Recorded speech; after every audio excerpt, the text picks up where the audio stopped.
Me gustaría esta noche que saquemos un pequeño estudio acerca de la gloria de la palabra de Dios. ¿Por qué es importante estudiar acerca de la gloria de la palabra de Dios?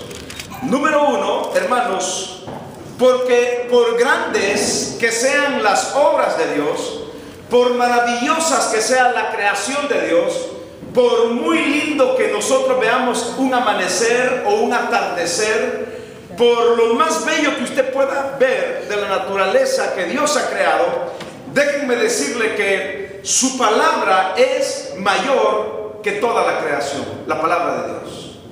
Porque habla de su gloria, habla de su majestad, habla de su poder, habla de su autoridad, habla de su conocimiento, habla de su voluntad. Entonces, la creación es maravillosa, las obras de Dios son maravillosas. Sin embargo, su palabra es mayor.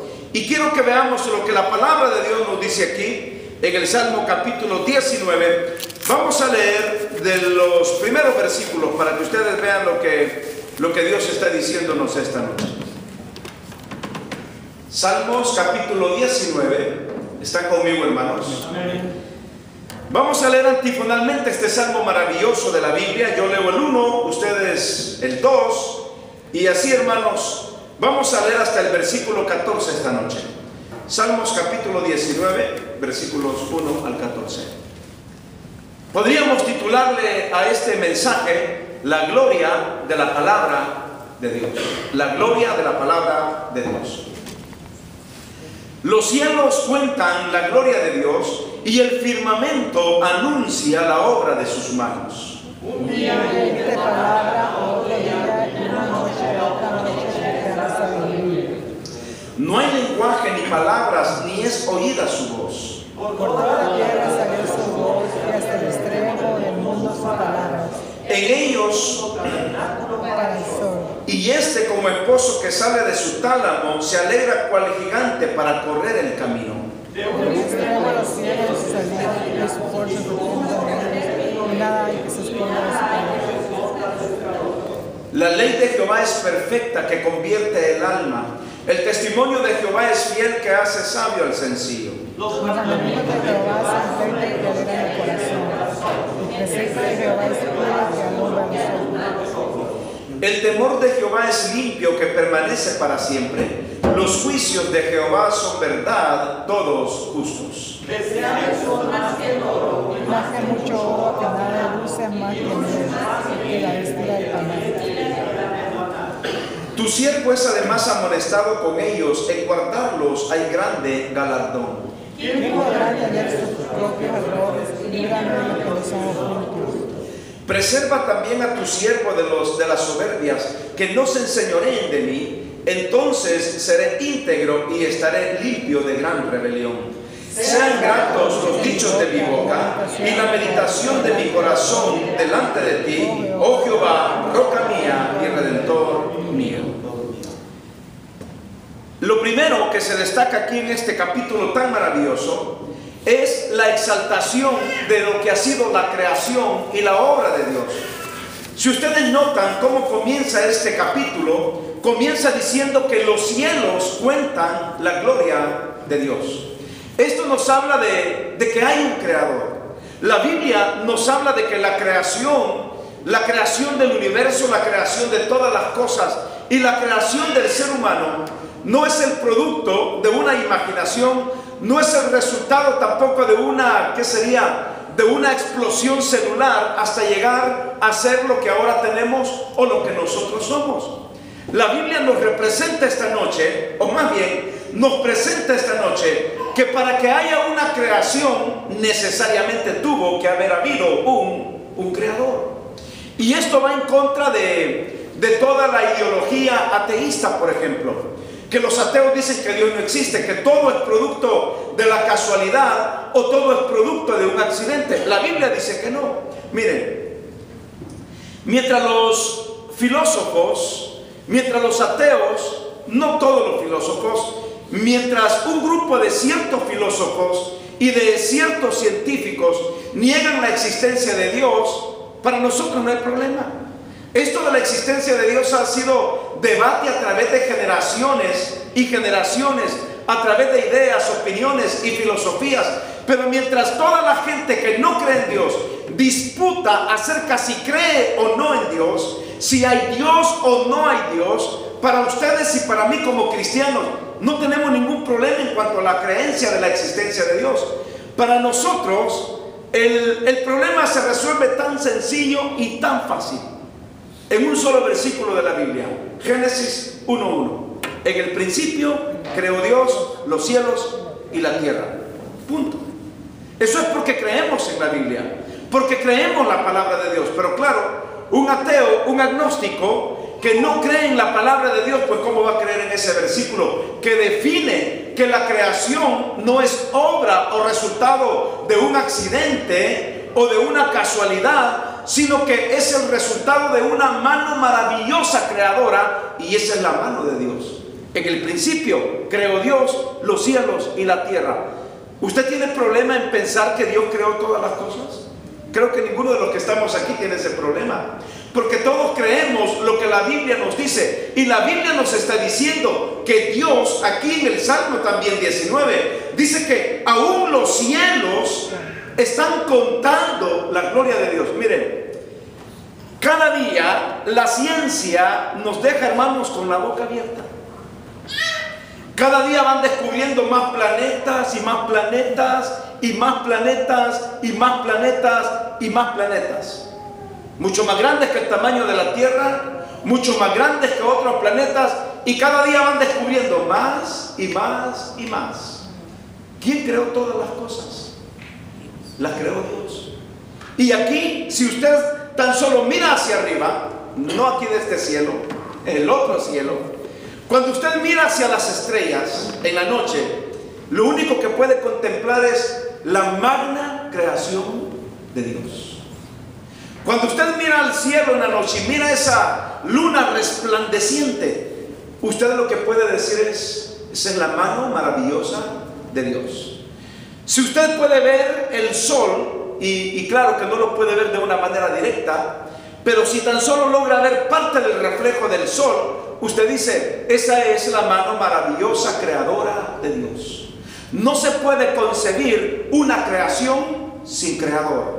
No se puede concebir una obra sin obreros, una construcción sin constructores. Porque de lo contrario, ¿quién hizo todo esto? Lo hizo el hombre, pero por la mano de Dios. Miren, en un estudio del libro de Génesis, en el capítulo 1, durante 5 veces se encuentra una palabra hebrea, y esa palabra hebrea es bará. La palabra bará en hebreo significa crear de la nada. Si usted nota que la Biblia dice en Génesis 1, por ejemplo, decía Dios: sepárense las aguas de las aguas, y las aguas se separaban. En el principio creó Dios los cielos y la tierra, dice, estaba desordenada y vacía, y comenzó a pronunciar su palabra y comenzó a crear las cosas. Háganse las lumbreras mayores. Se hicieron las lumbreras mayores. Sepárense las aguas de las aguas, y las aguas se separaron. ¿Qué quiero decir con esto? Que la palabra bará significa crear de la nada. El único quien tiene la capacidad para poder crear de la nada, ¿quién es? ¿El hombre? No, es Dios. El único quien tiene capacidad de crear de la nada es Dios. ¿Qué es lo que hace el hombre? El hombre dice: no, pero yo he creado esto, yo he creado lo otro. El hombre no ha creado nada. El hombre lo que ha hecho es hacer de lo que ya ha sido creado. Porque estas bancas en donde ustedes están sentados, ¿quién las hizo? Las hizo el hombre. Pero ¿quién creó la madera? La creó Dios.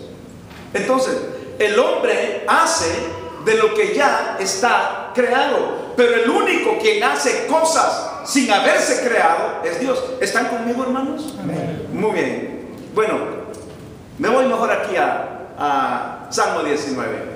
Cuando usted mira los cielos y mira la obra de los cielos, David dice que esos cielos están ¿qué? Contando la gloria de Dios. Y no solamente los cielos. Vaya usted un amanecer o un atardecer a la orilla de la playa y siéntese en la arena. Y vea usted la frescura de la brisa del mar. Y vea usted cómo el sol se va ocultando. Y vea usted la bravura del mar, como también la paz del mar. Y usted se va a dar cuenta que nadie pudo haber creado esas cosas. Y por eso David está diciendo que esos cielos cuentan la gloria de Dios y el firmamento está que anunciando la obra de sus manos. Qué maravilla, hermanos, de la creación. En el reino animal, por ejemplo, cuando usted mira animales con colores maravillosos, piense en un animal de colores maravillosos. No diga mi esposo, digo en un animal de colores maravillosos.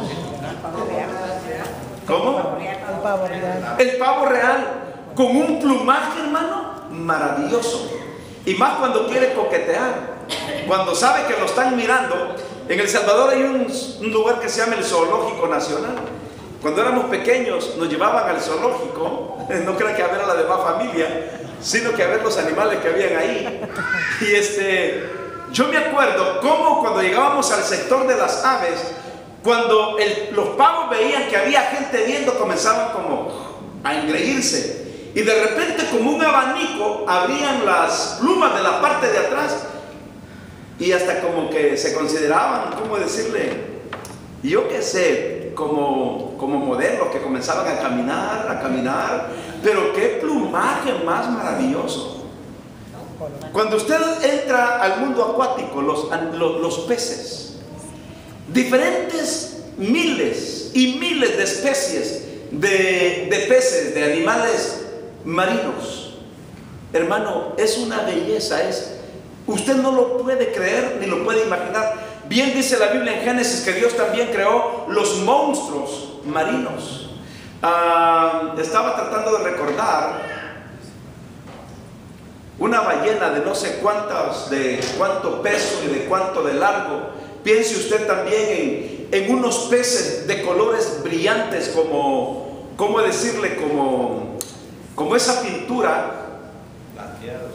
Sí, plateados, pero pintura como fluorescente. De que con el reflejo del sol, cuando uno mira esa pintura, inmediatamente brilla. Cuando uno mira los peces y mira esas bendiciones de la creación de Dios, solo Dios pudo haber hecho esas cosas. Ahora, ¿sabe que Dios ha sido tan diverso hasta para crear a los animales? ¿Por qué cree que hizo al hipopótamo? Para que le diera risa. Yo imagino que Dios ha de haber dicho, voy a hacer al hipopótamo, quiero reírme. Se puso a reírlo. Yo tan feo que así lo dejó. ¿Usted cree que es guapo el hipopótamo? Es uno de los animales, a mi punto de vista, de los más feos que hay. El hipopótamo. Dios se debe haber reído cuando hizo el hipopótamo. Imagínese, piensa usted, por ejemplo, ¿qué otro animal feo piensa usted? Así que, ¿qué feo? La culebra. El sapo. Bueno, el sapo es horrible, hermanos.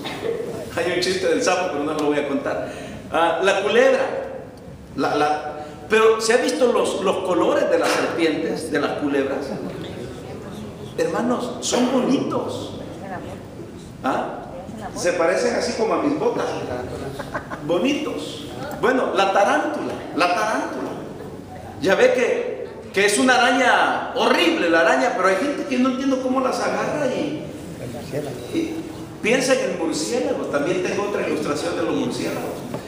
Pero yo lo que digo es que todo eso habla de lo maravilloso que es Dios con toda la creación. Y que la Biblia nos está diciendo que los cielos cuentan la gloria de Dios y el firmamento anuncia la obra de sus manos. Cuando usted mira los pájaros, la diversidad de pájaros, cómo cantan en la mañana los pájaros, y esos pajarillos de pecho amarillo, también los gorriones, que son los únicos, creo que son capaces de pararse y dar vuelta en el mismo pedacito de aire en donde están. ¿Cómo es Dios, hermano?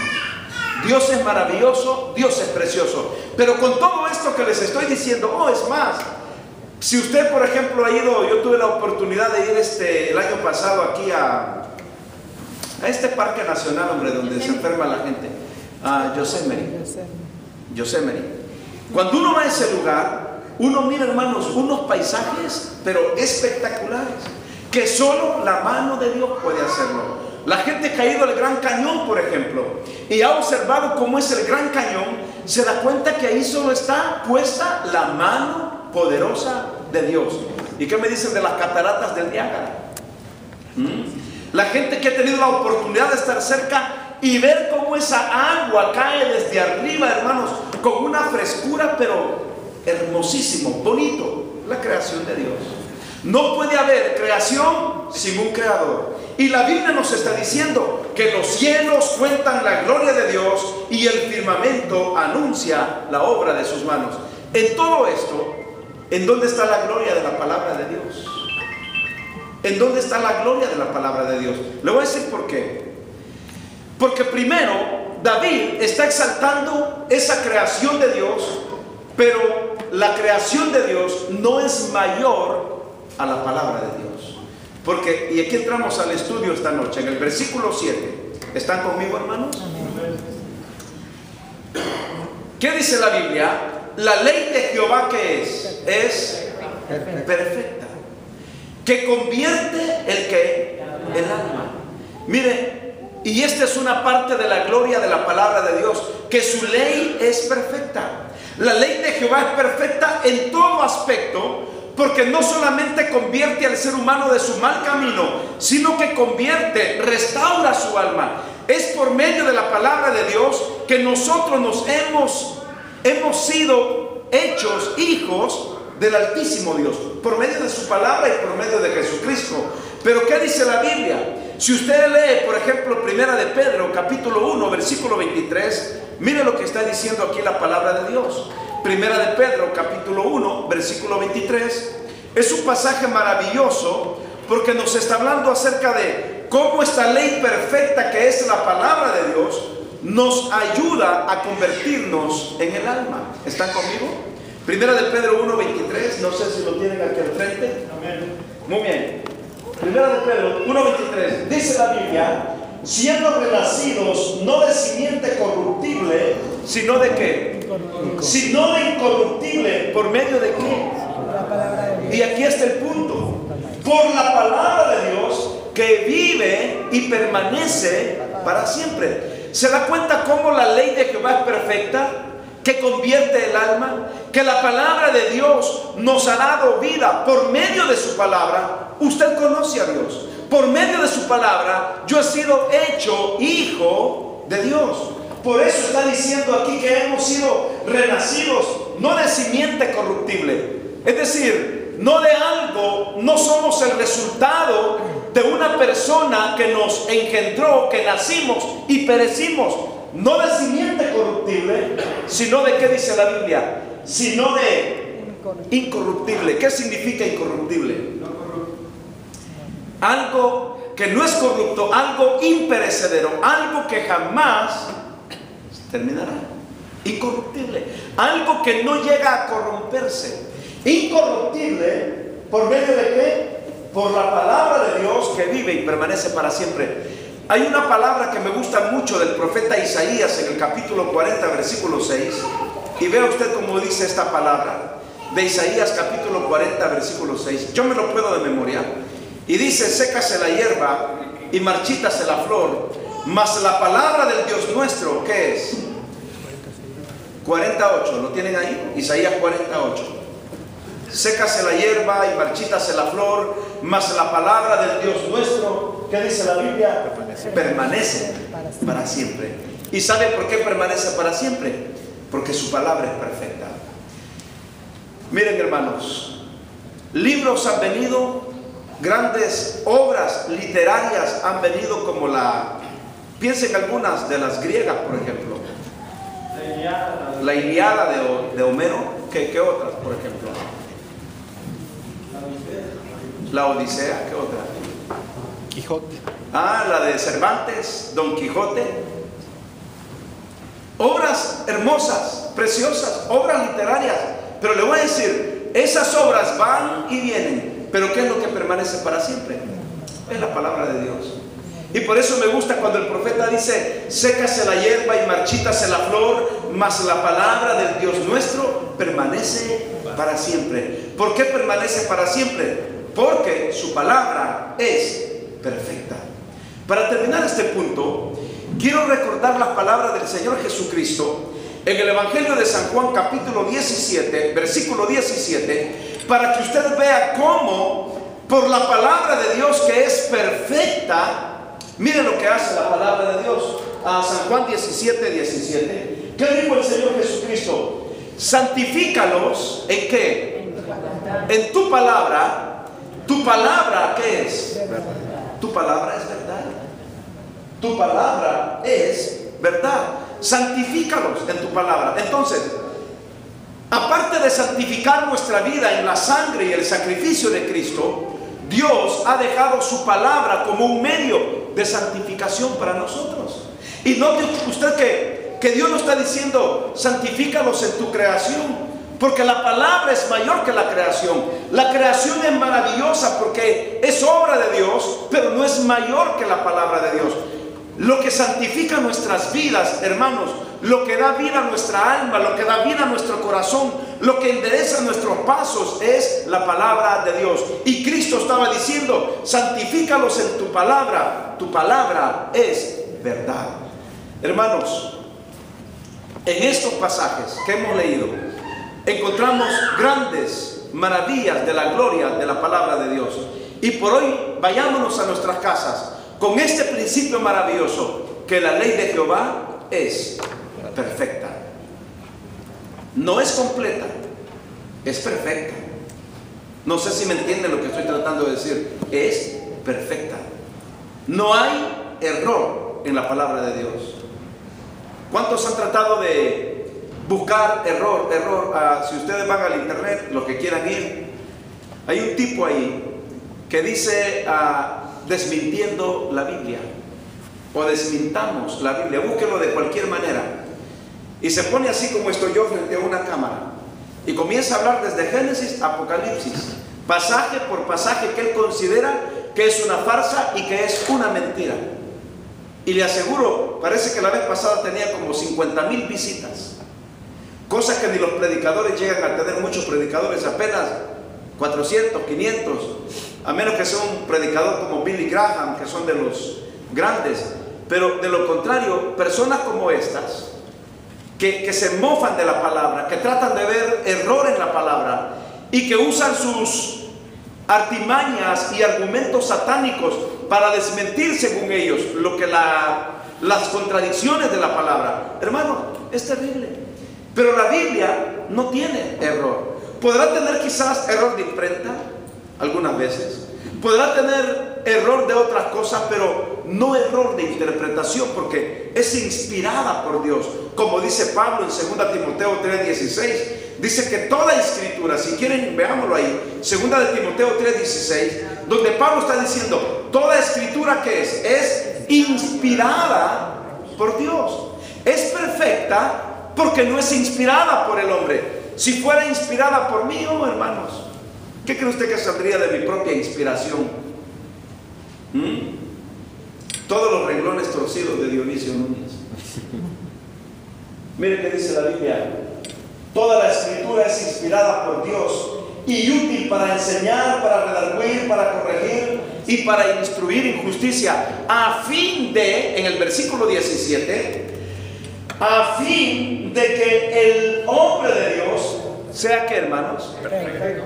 Sea perfecto, enteramente preparado para toda buena obra. Esa es la palabra de Dios. Si la palabra de Dios fuera inspiración mía o inspiración suya, ya no sería de Dios, sería inspiración del hombre. ¿Y toda la inspiración del hombre usted cree que es perfecta? No.